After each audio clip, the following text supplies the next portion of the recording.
Bonjour à tous et bienvenue dans cette vidéo. Aujourd'hui, je vais vous parler de la solitude pendant Noël.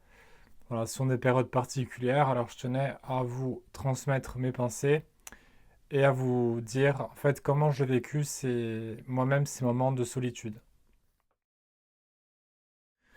Alors la solitude, quand qu'on a un handicap, qu'on a des pathologies mentales, des problèmes familiaux, tout ça en fait va peut-être avoir le risque d'être décuplé lorsque les fêtes vont arriver. Parce qu'en fait, bon, ça rejoint un peu l'idée d'une certaine tyrannie du bonheur ou l'idée que voilà, euh, vous savez, les stéréotypes qu'on a dans notre esprit, que Noël, ça doit se fêter en famille, on doit avoir le grand sapin, les cadeaux, tout le monde sourit, tout va bien. Bon, on se rend compte que ce cliché-là, c'est pas très, très souvent le cas. Et à plus forte raison, donc pour les personnes qui souffrent de handicaps mentaux, de handicaps physiques, de personnes qui souffrent de dépression, ben pour Noël, on est encore plus seul. Alors je vais aller encore plus loin dans mon propos, mais pour les personnes qui ont euh, un deuil qui n'a toujours pas été, je dirais, exploré et qui est toujours présent en nous, qui nous hante un peu, eh bien voilà, on se rappelle de la personne avec qui on fêtait Noël dans le passé. On se rappelle de voilà ce que cette personne nous avait offert pour Noël. Alors il y a beaucoup d'images qui peuvent venir dans notre tête. C'est vrai que là, le Noël peut être plus vu comme un châtiment ultime, comme en fait on enfonce le clou sur tout ce qui va pas plutôt que comme une fête. Alors c'est pour ça que moi, Noël, j'ai toujours eu un peu de mal et Dieu sait si j'en ai passé seul des Noëls. J'en ai même passé un en psychiatrie, en clinique. C'était une expérience assez unique, je vous le cache pas. Il y avait que les infirmiers, les psychiatres étaient pas là, bien entendu. Ils fêtaient le Noël au chaud avec leur famille. Euh, mais nous, voilà, les infirmiers, je me souviens, étaient restés. Du moins, ils étaient restés pour le repas. Et puis, je pense qu'après, ils avaient eu une autorisation de sortie. Enfin, ils sont pas restés toute la nuit là-bas, quoi. Je pense qu'ils sont entrés pour minuit, sûrement. Mais bref, Noël en psychiatrie, je l'ai fait. Ensuite, j'ai passé trois quatre Noëls seul. J'avais passé un Noël carrément dans la rue, en fait. Enfin, j'étais chez moi, mais je suis sorti toute la nuit. Je suis allé à l'église. Il y avait un SDF sur le trottoir. Et on avait parlé pendant une demi-heure à peu près dans le froid. Euh, et voilà, à la fin, je lui avais donné de l'argent parce que ça m'a. En fait, ça m'avait fait plaisir de faire plaisir à quelqu'un. J'avais personne autour de moi à qui faire plaisir. Et le fait de lui avoir donné un cadeau, ben, ça m'avait aidé à me sentir mieux. Et je me suis dit, ben voilà, au moins j'ai fait une bonne action pour Noël. Alors donc les Noëls seuls sont très durs, mais pas que ceux qui sont seuls, même en famille. Alors je pense aux gens qui ont des conflits familiaux. Voilà, s'il y a une mauvaise entente dans la famille, s'il y a eu des non-dits pendant des années, s'il y a eu de longues séparations et qu'on retourne avec sa famille, ben là, ça peut venir raviver des douleurs qui, elles aussi, n'ont pas été gérées. Donc, en fait, on le voit, Noël, c'est une fête. Alors, c'est bien quand on est enfant, et encore, on n'a pas tous eu la chance d'avoir eu de beaux Noëls. Je pense aux personnes qui ont entendu des cris pour les Noëls, qui ont senti de la tension entre leurs parents.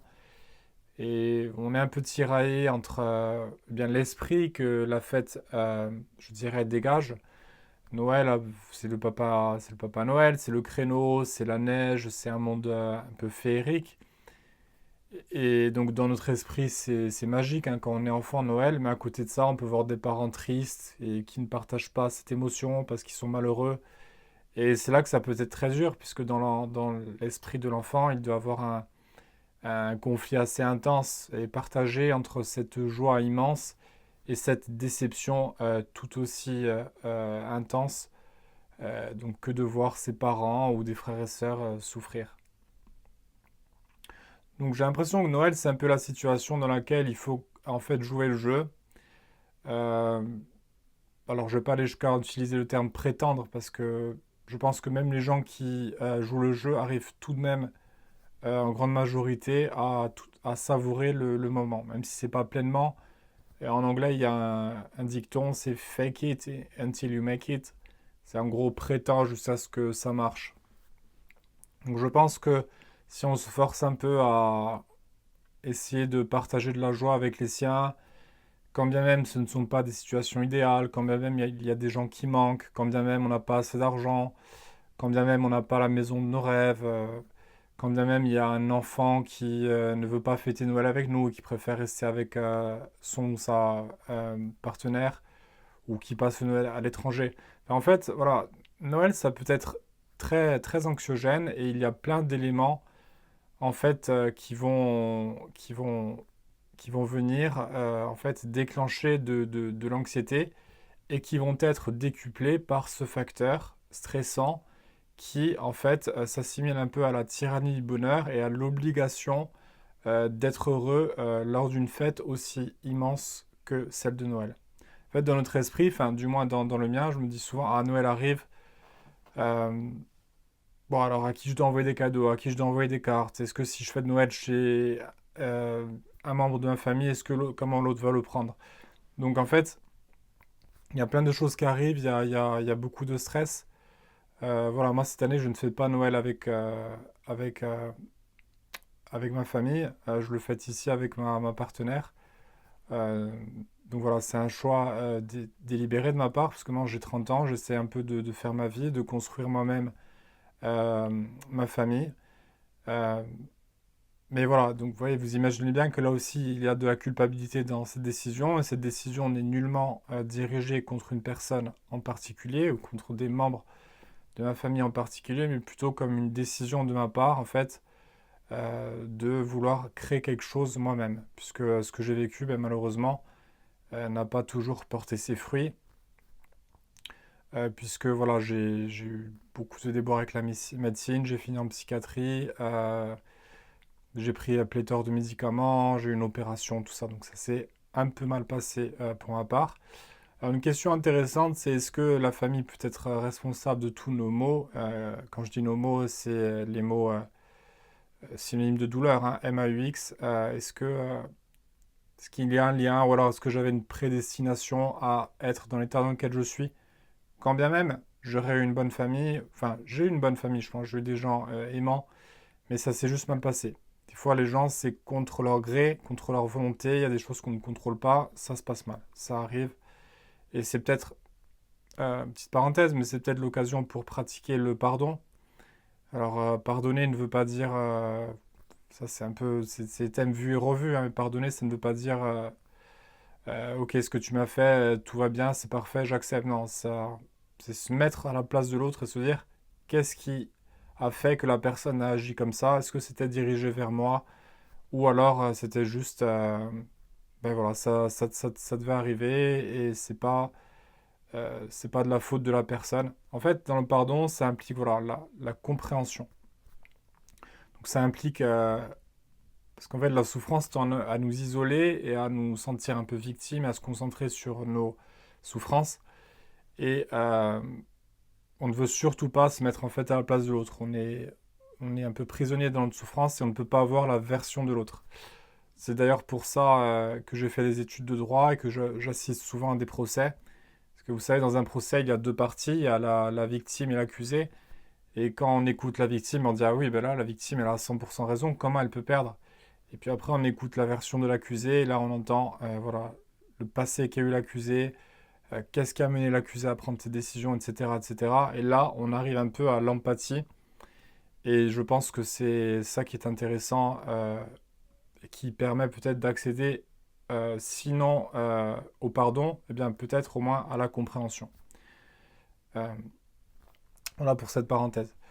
Mais alors sachez que moi, si vous regardez cette vidéo, je vous apporte tout mon soutien pour Noël. Si vous êtes seul, si vous êtes en psychiatrie comme je l'ai été, si vous êtes dans l'errance, si vous êtes un jeune de 20, 22 ans, j'étais comme ça, aujourd'hui j'ai 30, 31 ans, mais j'étais un jeune en errance, vagabond, à me demander... euh, malheureusement, j'étais sujet au changement d'humeur et d'avis, donc une fois j'ai pris l'avion, Puis après, je me suis dit, non, je retourne chez moi. Et je pense que j'avais pris l'avion 4 fois en 2 jours. Pour vous dire un peu dans quel état mental j'étais à l'idée de voir les gens que j'aimais au plus haut point souffrir. Voilà. Pour moi, c'était inacceptable de voir les miens souffrir. Et Noël venait vraiment, vraiment exacerber toutes ces souffrances. Donc c'est pour ça que j'ai décidé de passer plusieurs Noëls seuls. Mais ces Noëls seuls, je les souhaite à personne, puisqu'ils sont... vraiment, c'est un désastre. Je me souviens manger mes huîtres tout seul sur la table. Euh, alors tous mes amis étaient en plus avec leur famille. Et moi, je me souviens mentir et leur dire ouais, tout va bien, je suis de Noël avec des amis, je suis pas seul. Alors qu'en fait, j'étais seul. Donc il y a aussi la honte. Il y a beaucoup de honte et de culpabilité à ne pas passer un bon Noël. Mais que les choses soient claires, moi je vous invite à ne pas culpabiliser si vous êtes seul à ce Noël, ce que je vous ne souhaite pas, mais si vous l'êtes, je vous invite à faire un grand travail d'introspection et à faire un travail d'introspection, mais aussi à profiter du moment et à essayer de faire une liste de tout ce qui va dans votre vie et de vous dire qu'en fin de compte, ce Noël-là, vous verrez, vous allez vite l'oublier. Et en fait, je suis convaincu que le bonheur et les moments positifs vont venir primer sur ces moments négatifs. C'est-à-dire que la somme de tous ces moments, arriver peut-être à un âge de 70 ou 80 ans, si, voilà, encore une fois, je vous souhaite de vivre jusqu'à cet âge-là, eh bien, quand vous allez vous remémorer tous vos moments, eh bien, vous verrez que vous allez principalement vous souvenir des moments positifs, parce qu'ils sont d'une intensité. En fait, la souffrance et la joie sont de la même intensité, mais notre cerveau, en fait, de manière naturelle, est enclin à davantage se concentrer sur les moments positifs, je pense.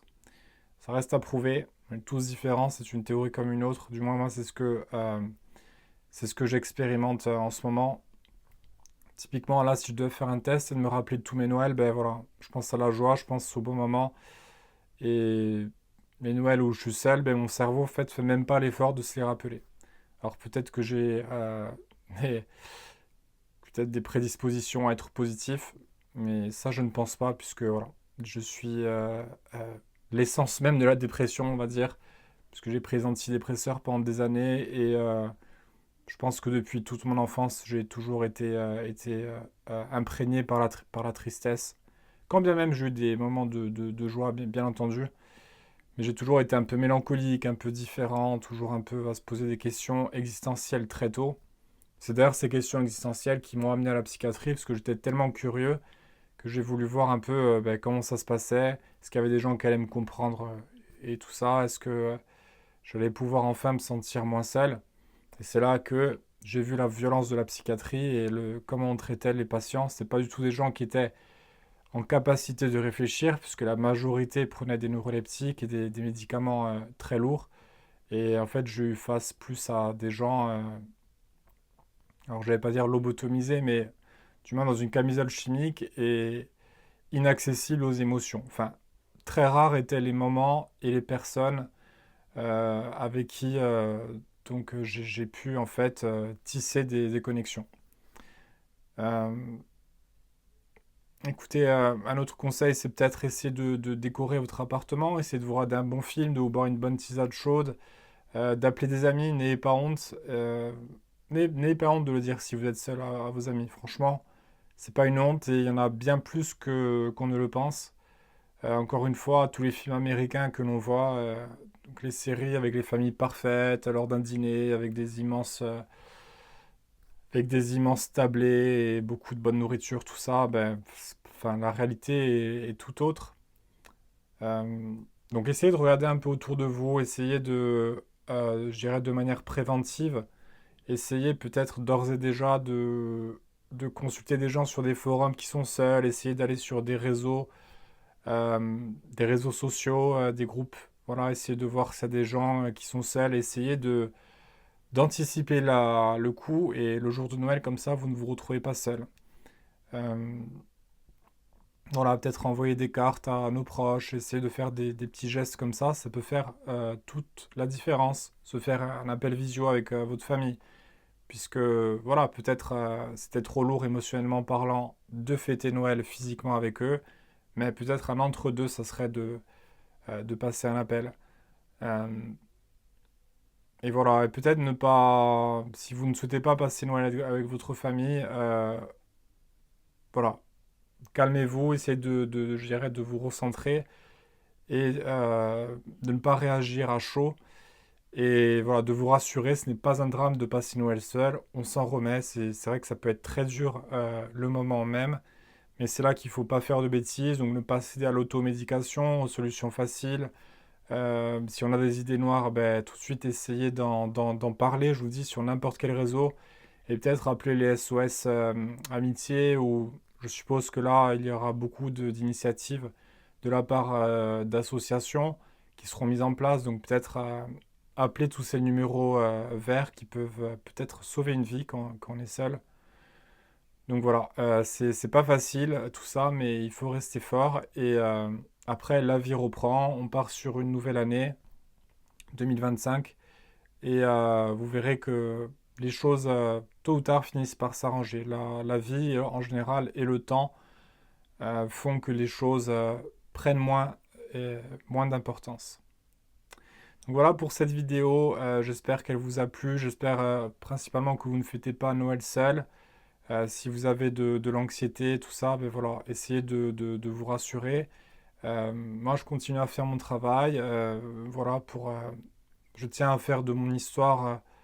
euh, je ne veux pas que tout ce qui s'est passé dans ma vie se soit passé pour rien. Je veux rassurer s'il y a une personne qui est là à 23 ans, même, enfin, même peu importe l'âge, à vrai dire, mais s'il y a des gens qui veulent écouter mon expérience, ben voilà, moi je vous la livre telle qu'elle afin de peut-être vous faire sentir moins seul et aussi peut-être éviter de faire les erreurs que j'ai pu faire, notamment avec le corps médical. On le sait, dans notre société, les principales, je dirais, institutions sont la famille et le corps médical. Et quand la famille ne va pas, on tend à aller chercher l'aide au corps médical. Le problème, c'est que le corps médical peut faire autant, voire plus de dégâts que la famille. Puisque là, clairement, on parle de médicaments très lourds qui vont venir altérer votre cerveau et venir bien avoir tout un tas de conséquences. Donc, essayez en fait, au lieu de chercher les solutions externes, de vous focaliser sur les solutions internes et de ne pas forcément chercher systématiquement une aide, une solution magique de la part d'une personne. Ça n'existe pas. Du moins, si elle existe, ben moi, je ne l'ai toujours pas trouvée. Mais voilà, on réalise qu'en fait, notre seule personne de confiance, je dirais, c'est nous-mêmes, puisqu'on va se trimballer notre personne toute notre vie. Et donc, on a intérêt à être son meilleur ami plutôt que son pire ennemi. Et essayez d'analyser vos mécanismes de fuite. Pourquoi on cherche des solutions faciles avec la médecine, avec les parents, on tend à blâmer papa, maman, tout ça. Je ne dis pas qu'il n'y a pas d'événements externes qui nous affectent, mais ce qu'on en fait de ces événements, eh bien c'est ici que ça se passe, c'est à l'intérieur de nous. Et la manière dont on les interprète, dont on les vit, tout se passe à l'intérieur. Donc il n'y a aucune solution à l'extérieur, je pense, avec le recul.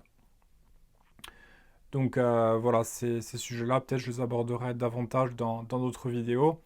En attendant, je vous souhaite de joyeuses fêtes et j'espère que tout va aller par la suite. Et dédramatisez, si vous êtes seul, s'il vous plaît, dédramatisez. Et vous verrez, le temps soigne tout. Alors voilà, n'hésitez pas, si vous regardez cette vidéo, à vous abonner, à commenter, à liker. Ça fait toujours plaisir. Et puis, moi, je vous dis à bientôt dans d'autres vidéos. Au revoir.